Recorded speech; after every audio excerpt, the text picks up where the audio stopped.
developing individualism fundamentally altered human attitudes toward death, toward a growing obsession toward one's own fate, and then the fate of one's loved ones, until finally the medicalization of death in the 20th century led to its denial and invisibility. Okay. Now, Airy's book set the stage for decades of work by subsequent scholars, whose topics I mentioned previously. And while they largely agreed with him about the growth of individualism, they developed more nuanced understandings of his argument and emphasized the continuity over time of communal and religious values, as well as important variations in culture that have persisted both geographically and between rural and urban sites. And their contributions are really going to be crucial to my analysis, where in Yugoslavia especially you have these multiple religiously based and clearly rural cultures who are working, who are being influenced from the outside by an ideologically driven secular regime, right? And that contact resulted at best in misunderstandings and in some cases direct conflicts. Another important distinction in the literature is that between private forms of commemoration and such as individual choices in funeral rites and obituaries and grave markers and mourning, in contrast to public regulations that relate to things like funeral enterprises and cemeteries and war memorials and secularization. And a lot of research lately has dealt with public memorialization of the dead, especially war dead. But in practice, there's really this dynamic interaction between the two forms, and it is that interaction and negotiation that really creates each country's sepulchral culture. And my study has to cross these boundaries between private and public space and mourning and look at the interaction between them by looking at private forms of commemoration, like grave markers, like burial rituals, within the context of the new public legal burial culture that the communists tried to create after the Second World War. And then finally, it's really clear that the decisions that the individual and state actors made regarding private and public memorialization reflected not only each region's sepulchral culture, but also the conflicting national ideologies of every region and current political and social conditions. So the forms of memorialization on grave markers in places like Serbia, Croatia, and Bosnia represent this very complex mixture of religious, national, and political symbolism that can reflect influences going back clear to the medieval period, but also right up to the immediate present. So, for example, while one part of my study deals with war and ethnic conflict, it isn't focused so much on public commemoration as on private and individual grave sites. And so I examine these funerary rituals and these individual grave markers, which tell us how individual citizens choose to mourn and memorialize these deceased relatives.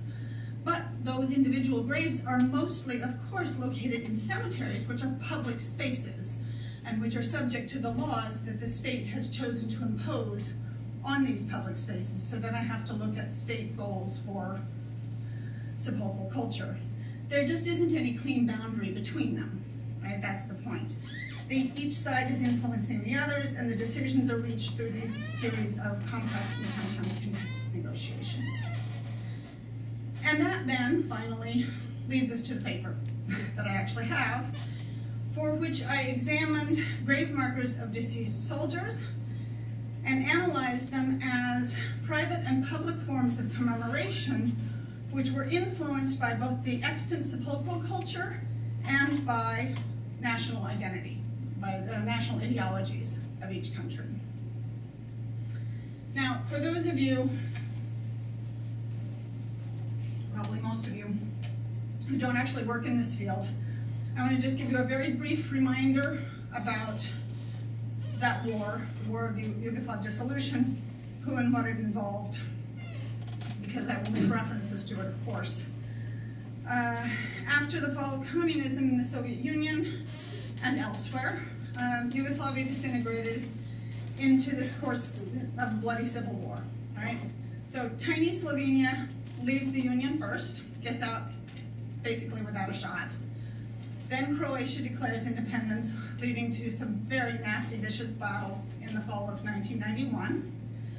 But most of the war took place in the former Yugoslav Republic of Bosnia-Herzegovina from the spring of 1992 to November of 1995.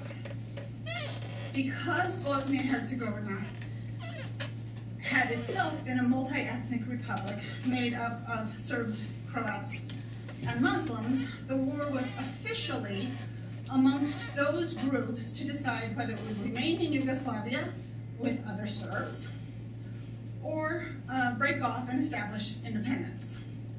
But unofficially, Croats from neighboring Croatia and Serbs from rump Yugoslavia also participated in this war, hoping to divide the republic and take pieces of it for themselves. Ultimately, the war ended with NATO airstrikes and the Dayton Peace Accords of November 1995, creating an independent, still multi-ethnic, but very badly divided country comprised of two sections, the Bosnian Croat Federation and the Serbian Republic. Okay, so that's where we're at. In my research on the grave markers from that war, I did not focus on those who were buried in military cemeteries. I was just looking at grave markers. I didn't think I was going to do this paper at that time. There are, in fact, quite a few military cemeteries, but as far as I know, they're nearly all of them are located in Bosnia-Herzegovina and one in the town of Vukovar, Croatia. There is also a separate section for soldiers in the capital city of Zagreb, Croatia. I found no military sections among the cemeteries of either Serbia proper or in the Serbian Republic of Bosnia-Herzegovina, although it was not unusual in those cemeteries to find soldiers sort of clumped together, right, buried together, close together. The first use of military cemeteries in Europe came during the First World War and was probably modeled on the example provided by the United States following the Civil War. Up to that point, most ordinary soldiers in wartime had been buried wherever they fell, and only the graves of the elite had ever been marked. But in the course of the First World War, members of the British Red Cross began to notate the precise position of fallen soldiers so that their bodies could all be gathered together in large military cemeteries, each in an individually marked grave. The Imperial War Graves Commission and the British Parliament decided in 1920 to adopt the principle of secularism and egalitarianism in creating a standard memorial for each British imperial victim of the First World War, seeking to eliminate any distinction of class, caste, race, or religion, and to ensure that every victim's sacrifice was equally valued. That model was only partially adopted by the Bosnian government, which, in cooperation with the Society for Veterans and the Muslim Religious Organization, designed a gravestone for soldiers who died fighting for the Bosnian army. And that's what it looks like. The gravestone was the same for all who died, regardless of class and rank, but it differed depending on religion, which is really an unfortunate decision, given that many non-Muslims did fight for the United Army of Bosnia-Herzegovina, seeking to preserve precisely a multi-ethnic and a multi-religious state. Their service and their sacrifice was certainly valued, and they too were provided with a gravestone. But in contrast to the British model, there was no decision to eliminate religious distinctions. Quite the contrary, they maintained those religious distinctions. So by 1997, all Muslim soldiers who died, and there's no doubt they were absolutely the majority who died, were offered this gravestone, which consists of a white obelisk, headstone, and footstone, inscribed with their name and date of birth and death, and the fleur-de-lis, which I don't believe you can see. Oh, there it is at the very bottom. Let's see if I can figure out how to use this. There it is, there's the fleur-de-lis. And a Quranic verse in Bosnian and Arabic. And there are thousands of these military grave markers throughout the Bosnian Croat Federation and I even found one in Republika Srpska, in the Serbian Republic, but only one. Most of these are not, okay, so for non-Muslim soldiers, you got something that looked like this, right? A roughly rectangular gravestone, right? Also inscribed with the soldier's name, date of birth and death, also the fleur-de-lis, and they could have a religious insignia if they wanted to. This one is, I believe, Catholic. Right? So there's, and this is not in a military cemetery, so they also have their other half of it on there. Right? Kirklish is a Catholic name. Okay, so that's what they got. Again, a lot of these,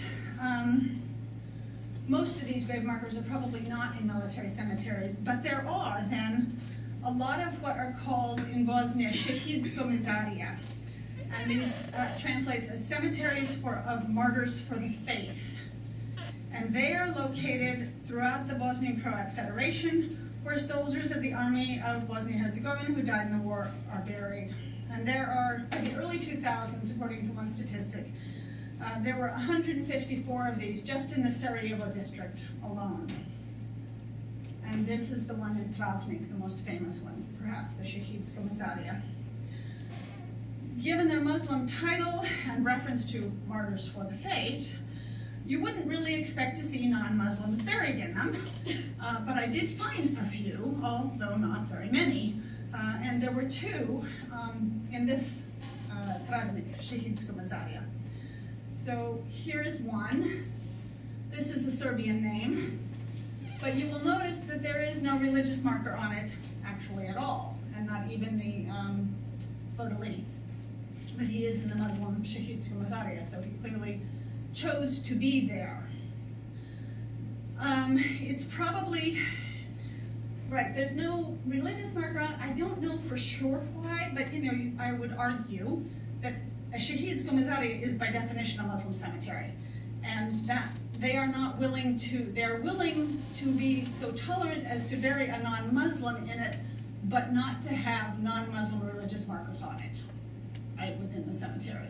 That is the same level of tolerance which made it occasionally possible for them to bury, for example, the wife of a Muslim, a Christian wife of a Muslim, in the cemetery, but have no Christian religious marking on the gravestone.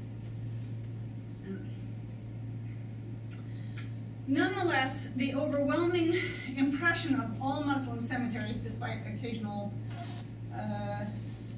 differences like this, military otherwise, is one of equality and homogeneity.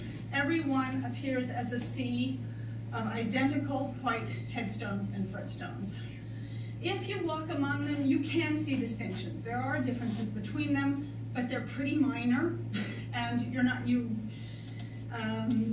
far more now in modern cemeteries than in old ones, but from a distance, these distinctions are unnoticeable, and that is absolutely deliberate.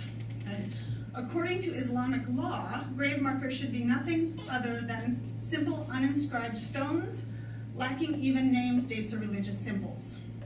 And in some cases, that's actually the way they still do it. So I don't know if you guys remember the recently deceased King Abdullah, the Saudi king. He was buried in an unmarked grave, and there was no official mourning period. Right? The Saudis still do it the right way, the official way. Yeah. But you know, sepulchral cultures draw not only from religious sources, but from the traditions of each local region. And Ottoman involvement